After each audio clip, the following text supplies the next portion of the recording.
Hope everybody had a great weekend. We had a great one here. We're going into practice 5. We got 2 spider pads in, um, and 2 good shell days in the last 2 days. And feeling pretty good about where the team is right now. I think I see good progress. To answer Jerry's question from the other day, I figured I'd wait a few days. You got two things just to give you update wise. Bam Bremas is not going to be with us. He has graduated from the University of Pittsburgh, and that's kind of really all I can say at this point. So we're good there. And then the other one is Mason Lindsay from DeMatha High School, Maryland. True freshman came in with an injury that we took care of and got him cleaned up and fixed, and he'll be out for the year, which I'm always going to give you the year-ending deal. So really came in injured, and so we'll get that cleaned up and we'll move from there. And just an injury like that coming out of high school is one of those things that when you think about the new roster number of 105, that it's like, God, now we're 104 when things like that happen, and that's the concerns and worries of those new roster numbers that we have. That you're just one less guy that can go out there and practice for you. So, questions? Pat, how has the quarterback competition been going so far? It's going good. I mean, there's always, I think there's competition between 1 and 2, and there's competition between 3 and 4. David Lynch and Ty Diefenbach are battling it out, and right now with Julian Duggar. So it's kind of those all 3 of them are getting a few reps in there just to kind of see where they are, because you got to develop that third team guy, and you never know when that third team guy is going to be your starter or second team guy at one point, and the 1 and 2 spot are battling every day, which is what we expect. You had Bam inside a little bit in the spring. Is he going to be an end or attack? Who's that? I'm sorry. For Bam. Bam was a kind of a little bit of both, inside outside. It was a little bit of both. So. I'm sorry. Who's been standing out on the defensive line at both tackle and end? Yeah, it's a great question. There's, again, that's one of those spots that I'm, anxious to see how it goes. But at defensive end, Nate Matlack, which I'll just name guys that I feel like are in the top 4 right now. And there's been some major improvements, by all of them. But Nate Matlack, Jimmy Scott, you talk about Chief Borders, is, I think you got a chance to talk to him the other day, outstanding kid, Chief Borders. And EJ, you're going to have to help me out on the next one. Sincere Edwards. But Maverick has really gotten better. You see improvement there. You see David Ojukwe is improved from where he was in the spring. So there's a lot of things going on there. And then inside there's a lot of stuff going on. The Kai Johnson shows improvement every day. Our quiet time today is talking about consistency. Like if the Kai Johnson consistently would give it to you every day, every play, be like, whoop, like he could be a beast inside. Like there's plays you see him like, wow, and then there's like, give it to me. Just stay consistent. We just need that high level all the time to make him really good. But the other guys inside, I tell you what, Nick James had a heck of a day yesterday, getting off the ball and doing what we want him to do. And I know I'm going to miss guys in there, but Francis Brew, big, strong guy. If you asked any of the old linemen, they're going to say he's the strongest guy up front.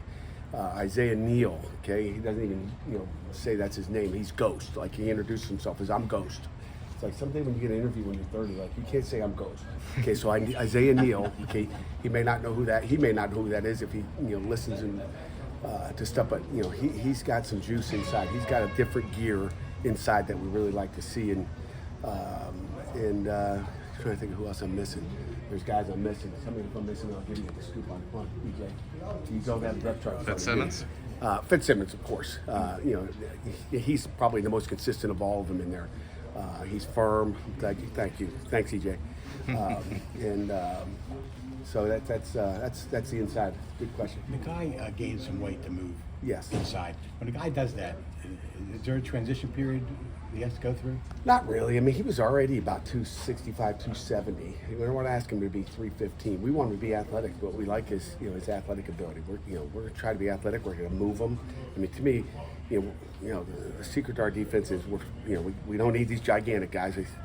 Anthony Johnson. Let me forget when I said gigantic guy. Anthony Johnson is one of those bigger dudes. It's got a motor. It's got some toughness to him. I love what he's doing as well. So talking about big guys, but we're looking for dudes that can go vertical, and Anthony can do that as well. But and then all of a sudden we're going to move you. So it's those quicker guys that can run, but we're not going to just sit there and play base defense. like a lot of people do. We're going to move and try to make plays in the backfield. Who at the corner spot has stood out? That's okay. We're good. We're good. I was late out here. Who at the corner spot has stood out? Yep. to you? What at the corner spot? There's a lot. I mean, I think going into camp, we talked about it the other day, or intro days, Riley and Gandy, but let's look at the other guys. Like, Taman has really stepped up. Rashad Battle's been consistent out there. We talk about consistency. Noah Bigelow has done some good things. So they're all, it's just we're going to find out on scrimmage day who makes those plays, but it comes down to making plays. But we've got a lot of guys. I've been really impressed with Taman right now. He's big, tall, he's physical.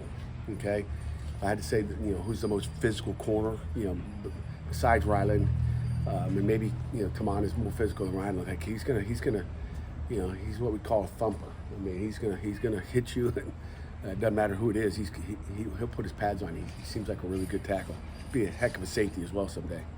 You got a lot of linebackers with experience coming into this year, guys that were sophomores coming into last year. But you also got Cam Lindsey, who we already seen with a takeaway sticker on his helmet. What's his uphill climb to try to get playing time before being unless he gets redshirted this year? It comes down to the knowledge. I mean, Cam Lindsey's athletic enough to go do it. It's how fast is he going to pick stuff up? How much can we trust him to go out there and do his job? Because he's certainly athletic enough to go out there and do it. It's just like, is he going to go that way or is he supposed to go that way?